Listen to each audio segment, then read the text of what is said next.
Hello students, बहुत बहुत स्वागत है आप सभी का एक और नए वीडियो में। एंड जैसा कि आपको पता है कि पटना यूनिवर्सिटी में जो ऑनलाइन एप्लीकेशन जो सबमिट हो रहा है एडमिशन के लिए, वो आपका स्टार्ट है 20 मई से ही और आज आपका 21 मई है। लेकिन इस ऑनलाइन एप्लीकेशन सबमिट करने के प्रोसेस में सबसे एक मेजर इशू हो रहा है जो स्टूडेंट्स के लिए, वो उनके लिए हो रहा है जो फॉर्म पहले से अप्लाई करके रखे थे। और उनके साथ प्रॉब्लम क्या हो रहा है कि चॉइस फिलअप के जो प्रोसेस करते हैं, यानी मैंने आपको उनको बताया था कि जो पहले से अप्लाई करके रखे उनका बस ड्यूटी क्या बनता है कि उनको लॉगिन करना है। अगर वो रेगुलर के लिए अप्लाई किए थे तो रेगुलर वाला एडमिशन पोर्टल पे लॉगिन करना है, एंड अगर वोकेशनल वाले पे अप्लाई किए थे तो वोकेशनल वाले पोर्टल पे लॉगिन करना है।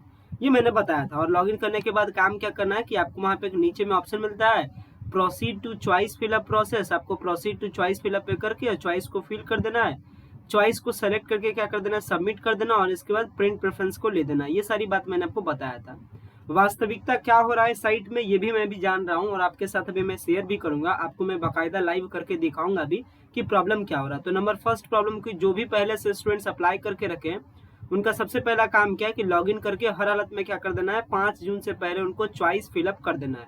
अगर वो चॉइस फिलअप नहीं करेंगे तो समझ लीजिए उनका पैसा वेस्ट हुआ। जो 1100 रुपये का खर्च उन्होंने किया वो पैसा उनका बर्बाद हो जाएगा। तो सबसे पहला काम करना है कि जो भी पहले से फॉर्म अप्लाई करके रखे थे पटना यूनिवर्सिटी के रेगुलर कोर्स के लिए या फिर as well as vocational course के लिए, then you have to fill up your choice.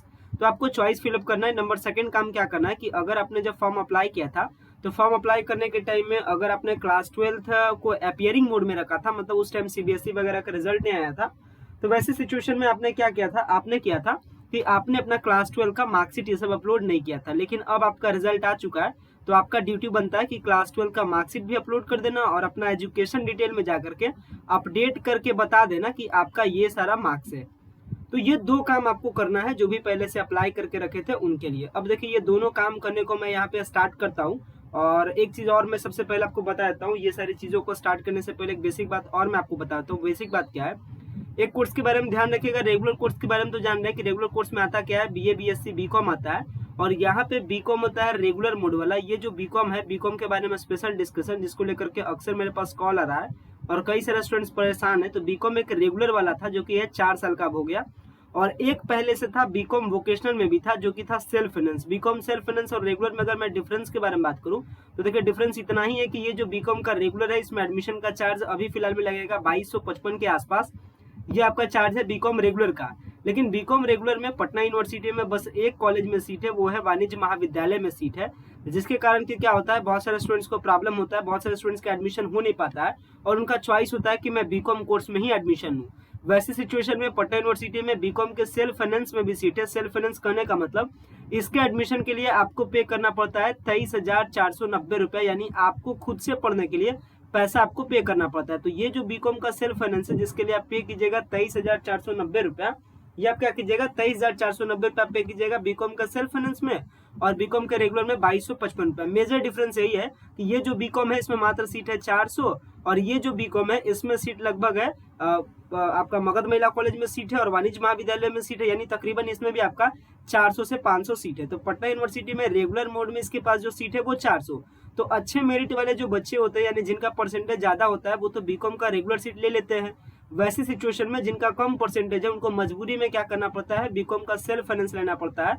और बीकॉम का सेल्फ फाइनेंस लेना पड़ता है तो आपको एडमिशन के टाइम में 23,490 रुपया पे करना पड़ता है। ये बीकॉम का रेगुलर और सेल्फ फाइनेंस में यही डिफरेंस है कि सीट कम है, तो सीट कम है तो बीकॉम का रेगुलर आपको मिल नहीं पाता है। आप चाहते हैं कि बीकॉम ही करना तो आप सेल्फ फाइनेंस मोड में कर सकते हैं, मतलब खुद से पैसा दे करके पढ़ सकते हैं। मतलब आपके लिए टीचर वगैरह का व्यवस्था किया जाता है, अलग से सीट यूनिवर्सिटी रखी है तो आपके खर्च पर वो चलता है, यानी 23,490 रुपया का जो हर बच्चा पे करता है 1 साल का, उसी से वो काम धाम होता है।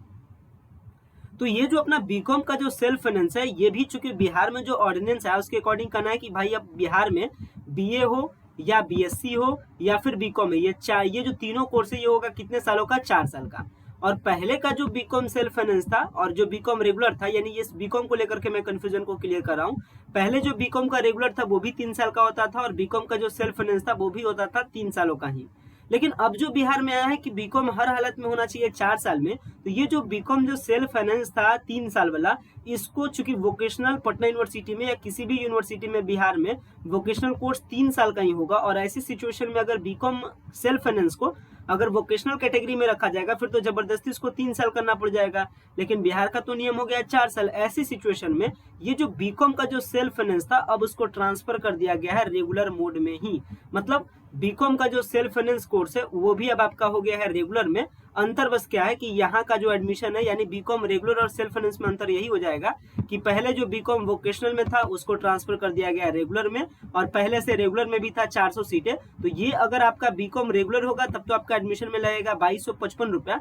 बट अगर आपको बीकॉम में सीट मिलता है सेल्फ फाइनेंस मोड से तो वैसे सिचुएशन में आपको पे करना पड़ जाएगा 23,490 रुपया। मतलब सीट की कमी को देखते हुए सीट को बढ़ाया गया, और सीट को बढ़ाया गया तो लाजमी सी बात है उसको क्लास चाहिए चलाने के लिए, टीचर चाहिए चलाने के लिए, तो वो आपसे पैसा लेकर के चलता है। अब देखिए ये तो मैंने बीकॉम का जो कंफ्यूजन था इसको मैंने क्लियर कर दिया। अब चलते हैं आपके प्रोसेस को लेकर के। मतलब अगर आपने पहले से अप्लाई करके रखा था तो एग्जैक्टली आपको करना क्या है। सबसे पहला काम है, अगर आपने रेगुलर में अप्लाई किया था तो रेगुलर वाले ऑप्शन को चूज कीजिएगा, अगर आपने वोकेशनल में अप्लाई किया था तो वोकेशनल वाले ऑप्शन को चूज कीजिएगा। एंड अगर आपने बीकॉम सेल्फ फाइनेंस का फॉर्म भरा था तो पहले आप वोकेशनल में भरे होंगे, अब आप काम कीजिएगा रेगुलर में। तो चलिए कुछ भी कोई जिसका भी कोर्स है आप उसको चूज कर लीजिएगा। चूज करने के बाद आपका ड्यूटी क्या है, यहाँ आना है लॉगिन वाले बटन पे, और लॉगिन वाले बटन पे आने के बाद जो आपका लॉगिन आईडी पासवर्ड है भाई आप उसको फिल करके और क्या करना है, लॉगिन करना है। चलिए लॉगिन करते आपको दिखाते हैं होता क्या है। तो देखिए जैसे ही लॉगिन कीजिएगा इस प्रकार का आएगा, आपको यहाँ पे टिक कीजिएगा और यहाँ पे प्रोसीड कीजिएगा। प्रोसीड करने के बाद आपका जो मेन डैशबोर्ड है वो आपको दिखा देगा। देखिए जैसे ही लॉगिन कीजिएगा आपको इस तरीके से दिख जाएगा। अब मैंने आपको बताया कि 2 काम करना है। अगर आपने क्लास 12 का डिटेल अगर आपने अपडेट पहले नहीं किया था तो वो करना है, और नंबर फर्स्ट काम क्या करना है, आपको चॉइस फिलअप भी करना है। तो चॉइस फिलअप वाला तो काम करेंगे ही हम लोग, यानी यहाँ जो चॉइस फिलअप का ऑप्शन है इसको तो करेंगे ही करेंगे। साथ में यहाँ पे जो फिल एप्लीकेशन फॉर्म वाला है इसमें जाकर के हम लोग एडिट भी करेंगे, क्योंकि जब आप अप्लाई कर रहे होंगे पहले के टाइम में तो अपने क्लास 12 का अपियरिंग के बेसिस पे भरा होगा, तो फिल एप्लीकेशन फॉर्म वाले ऑप्शन से क्या कर देना है, आपको वो काम कर देना है। लेकिन ध्यान रखिएगा जैसे ही फिल एप्लीकेशन फॉर्म पे मैंने क्लिक किया तो मैंने क्या पाया ये समझिए। जैसे आप फिल एप्लीकेशन फॉर्म वाले ऑप्शन पे भी आप क्लिक कीजिएगा तो आप देखिएगा कि आपके पास एक ब्लैंक पेज आएगा, मतलब इसके आगे ऑप्शन काम ही नहीं करेगा। तो इसका मेन कारण है कि जितने भी सारे स्टूडेंट्स ने पहले अप्लाई करके रखा था, यानी जितने भी सारे स्टूडेंट्स पहले से अप्लाई करके रखे थे, अभी यूनिवर्सिटी का काम क्या है कि उनके सारे डिटेल्स को क्या करना, अपडेट करना। और यूनिवर्सिटी अभी सारे स्टूडेंट्स के डिटेल्स को अपलोड नहीं किए, अपडेट नहीं किए, जिसके कारण से अभी जब आप साइट पे विजिट कर रहे हैं तो आपका चॉइस फिलअप का प्रोसेस नहीं हो रहा है सही से। आपका यहाँ पे क्लास 12 का नंबर वगैरह, क्लास 12 का मार्कशीट ये सब अपलोड नहीं कर रहे, क्योंकि यहाँ पे पेज क्या हो जाता है, ब्लैंक हो जाता है। दूसरी चीज को भी रियलिटी को चेक करते हैं। प्रोसेस आपका 20 मई से स्टार्ट हुआ है, यानी कल से आपका चॉइस फिलअप का प्रोसेस तो स्टार्ट हो गया है। जो नया फॉर्म अप्लाई करे उनका तो सही से हो रहा है, बट जिनका पहले से अप्लाई था अभी वो चॉइस फिलअप करते हैं। तो अभी करेंटली मैं लेटेस्ट में 21 मई को बता रहा हूँ, देखते हैं क्या शो करता है। चलिए ये भी मैं आपको रियलिटी चेकआउट करके दिखाता हूँ।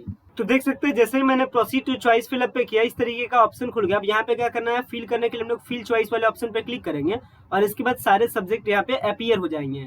तो देख सकते हैं इस तरीके का लिस्ट खुल जाता है। अब यहाँ पे क्या करना है, आपको चॉइस को फिल करना है। तो चॉइस फिल करने का सिंपल सा मतलब होता है कि जितना भी सारा आपका सब्जेक्ट ये दिख रहा है, जितना भी ऑप्शन आपको दिख रहा है, आप जितना को चाह सकते हैं उतना को चूज कर सकते हैं। बट मिनिमम रेगुलर कोर्स में 10 आपको चूज करना है। वोकेशनल कोर्स में मिनिमम का कोई कंडीशन है, बट आपको रेगुलर कोर्स में कम से कम 10 चूज करना है। चलिए देखिए चूज करते हैं। सबसे पहले इनका चॉइस है कि साइंस कॉलेज में इनको मिलना चाहिए मैथमेटिक्स, इनका चॉइस है। चलिए मैं साइंस कॉलेज का मैथमेटिक्स वाला सेक्शन चूज करता हूँ। देख सकते हैं यहाँ पे मैं इसको चूज करता हूँ। चूज करने के बाद इस तरीके से रोटेट होता है, एंड रोटेट होने के बाद के रियलिटी को चेक करते हैं। रोटेट होने के बाद अगर सक्सेसफुली ये चूज हो जाएगा तो ये जो पटना साइंस कॉलेज मैथमेटिक्स का ऑप्शन है ये ऑटोमेटिक यहाँ से हट जाएगा और ये सबसे ऊपर में चला जाएगा। देखते हैं ऊपर में गया है कि नहीं। सो आप यहाँ पे देख सकते हैं कि अभी भी जो चॉइस फिलअप का जो ऑप्शन है, यानी ये चॉइस फिलअप वैसे स्टूडेंट जो पहले से अप्लाई करके रखे थे और वो चाहते हैं कि अपना चॉइस फिलअप का प्रोसेस करते, तो देख रहे हैं कि अभी भी चॉइस फिलअप का प्रोसेस क्या हो रहा है, काम नहीं कर रहा है। इसका मतलब चॉइस फिलअप का जो प्रोसेस है वो अभी आपका काम नहीं करेगा। और आज आपका संडे, आज आपका अपडेट भी नहीं होगा। लेकिन मैं आपको एक्सपेक्टेड बता दूं, ये 1 से 2 दिन में प्रॉब्लम ठीक होगा, क्योंकि पटना यूनिवर्सिटी के जितने भी डाटा ऑपरेटर है वो क्या करेंगे, जो भी बच्चे पहले से अप्लाई करके रखे थे सारे स्टूडेंट्स का डाटा क्या करेंगे, अपडेट करेंगे।